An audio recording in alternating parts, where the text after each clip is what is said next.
1954 წლის 7 მარტს სენაკში პედაგოგების კალისტრატე და ნინო შარტავების ოჯახს კიდევ ერთი წევრი შეემატა, მომავალი ეროვნული გმირი. 1993 წლის ივლისში აფხაზეთის ომის მიმდინარეობის კრიზისულ მომენტში ჟიული შარტავა აფხაზეთის მინისტრთა საბჭოსა და თავდაცვის საბჭოს თავმჯდომარედ დანიშნეს.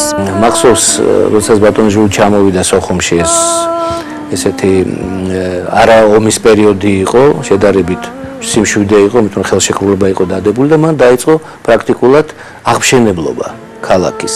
და თქვენ წარმოიდგინეთ, სოხუმში ტროლეიბუსებმა დაიწყო სიარული, ასფალტი დაიგო, რაღაც პურის საკითხი მოგვარდა, რომელიც ყოველთვის ჭირდა და ქალაქი გაბოცოცხლდა, მithom რომ ომი სულ სხვა არის და ესე მშვიდობიანი ცხოვრება, რა თქმა უნდა, სულ სხვა არის.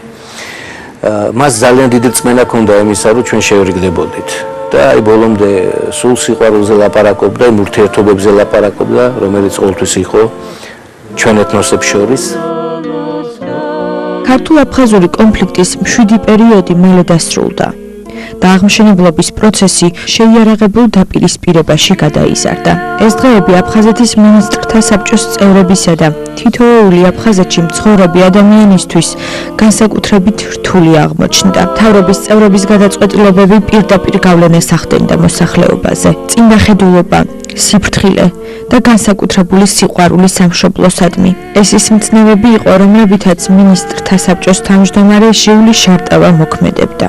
ჯერ კიდევ სექტემბერში რუსეთის გენშტაბის უფროსმა კოლესნიკოვმა განაცხადა, რომ 16 სექტემბერს სოხუმი იქნება აღებული. დავთქვით, რომ გაგვემაგრებინა გუმისთის საზღვარი. ჩვენი გამზადებული ვინც იყო, ჩვენი მეომარი ბიჭები ავტომატებით და ტყვიამფრქვევებით მძიმე ტექნიკა ჩვენ არ გაგვაჩნდა, ეგრევე დაუხდნენ მოწინააღმდეგეს და ეს რომ არ გაგვეკეთებინა ეს მოსამზადებელი სამუშაოები წინასწარ, აი როგორც კოლესნიკოვმა განაცხადა, 16-შივე აი ამ განიარაღებულ დაუცველ ქალაქს მოწინააღმდეგე აიღებდა.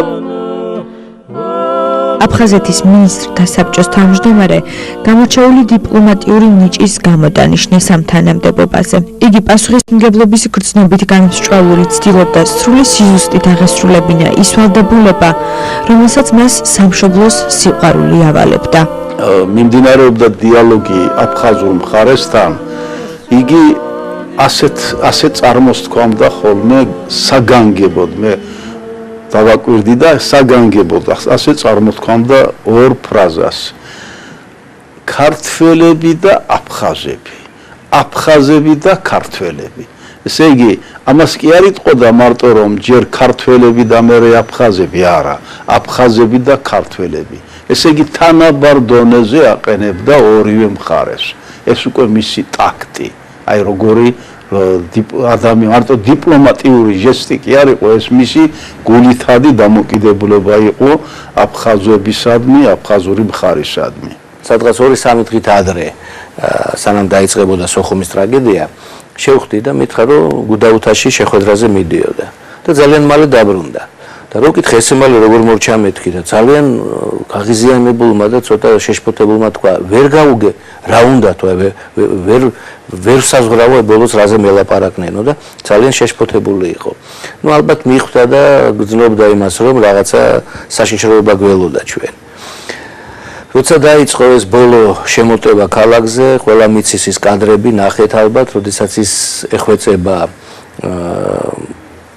დასავლეთიდან წამოსულ ლაშქარს, ლოთქობალიას ლაშქარს, აი აუცილებლად წამოდი სამშობლოსათვის ჩვენ ეს სხერფლი გავიღოთ. ეს იყო მისი შინაგანი რწმენა. ეს იყო მისი საოცარი სიყვარული ერისა და ქვეყნის მიმართ.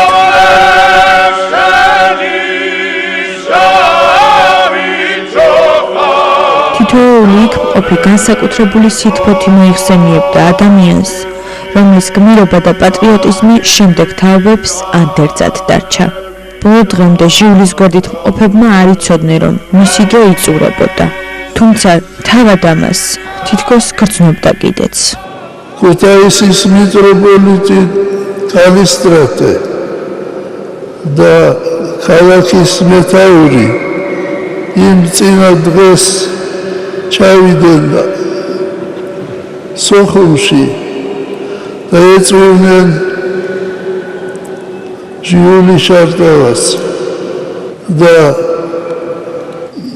მიტროპოლიტი კალისტრატე მიამბობდა შარტავამ აღაპყრო ხელები მაღლა და შევედრა ღმერთს რომ მე დამსაჯე და საქართველო გადაარჩინეო ეს ახსოვდა 27 სექტემბერს მინისტრთა საბჭოს დაცლა დაიწყო.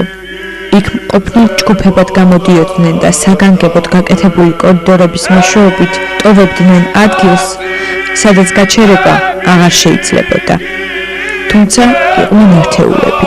აი, როდესაც ჩვენ ბრძანება გავეცით, არა უკვე გამოვდივართ მინისტრთა საბჭოს ტოვებთ, ესე იგი იმ იმედით რომ აი ახლა მოვამაშველი, აი ახლა გვაცნობებენ რამეს ტელეფონმა დაიწყრიალა და ეგრევე უკვე გამოსული ვარ სადღაც ასე 10-15 მეტრით დერეფანში კორიდორში გამოსული ვარ და კაბინეტისაკენ შევვარდი რომ რამე ხო არ არის სიახლე და ამ დროს ფოსტა ტელეგრაფს მოხდა ჭურვი და გაითიშა ზარი და ფოსტა ტელეგრაფის აფეთქებამ საბოლოო კავშირი გაწყვიტა მინისტრთა საბჭოში დარჩენილებთან, რომლებსაც ბატონი ჟიული მეთაურობდა. სოხუმის დაცემასთან ერთად იმ მიწაზე ამაყად დაეცა კაცი, რომელსაც საკუთარი სიცოცხლის ფასად დაუჩნდა დარჩენა. იცოდა დარჩენა სიკვდილის ტოლფასი იყო, ფეხი არ მოუცვლია. მოგვიანებით გახდა ცნობილი.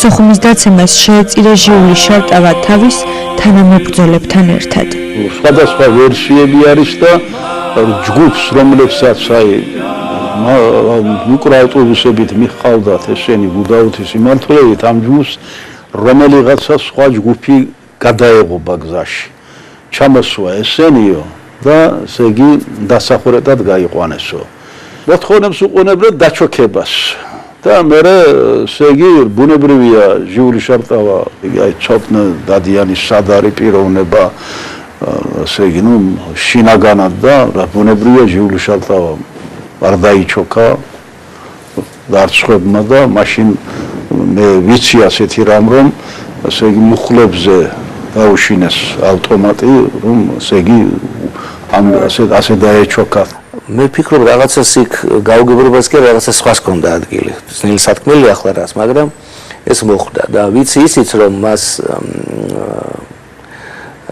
პირი ქონდა სავსე მიწით და იმიტომ რომ ეუბნებოდნენ რომ აი თქვი რომ ეს აფხაზური მიწაა და ესეთი შევრაცხყოფა მიაყენეს ის რა თქმა უნდა იტყოდა რომ ეს არის ყველას მიწა და ასე შემდგომ ჩვენი საერთო მიწაა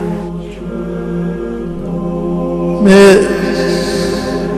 რამდენიმე თვის შემდეგ ამ ტრაგედიის შემდეგ მომივიდა წერილში ეწერა რომ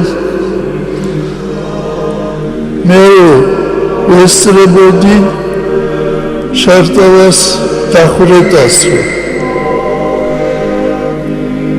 და მე არ ვიცოდი ვინ იყო ის მე ვკითხე ვიღაცასო და იმან მიპასუხა ეს ჟიული შარტავაო და მე ქაღალდი ამოჰქონდაო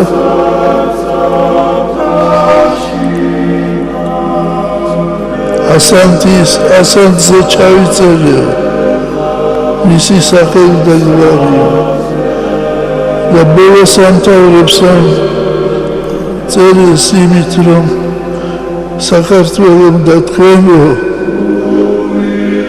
უნდა იამაყოთ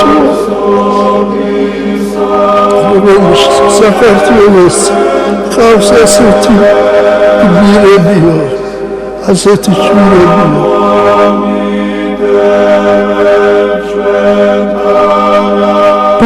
მოგბრძოლებთ, ვიდრე შეგვიძლია და თუ სიკვდილი გვიწერია, არც ეს უნდა იყოს დიდი ტრაგედია. ისეთი ბიჭები იხოცებიან, რომ წნილია ამის შემყურემ სიცოცხლეზე იფიქრო. ჟიული შარტავა, 26 სექტემბერი, 1993 წელი.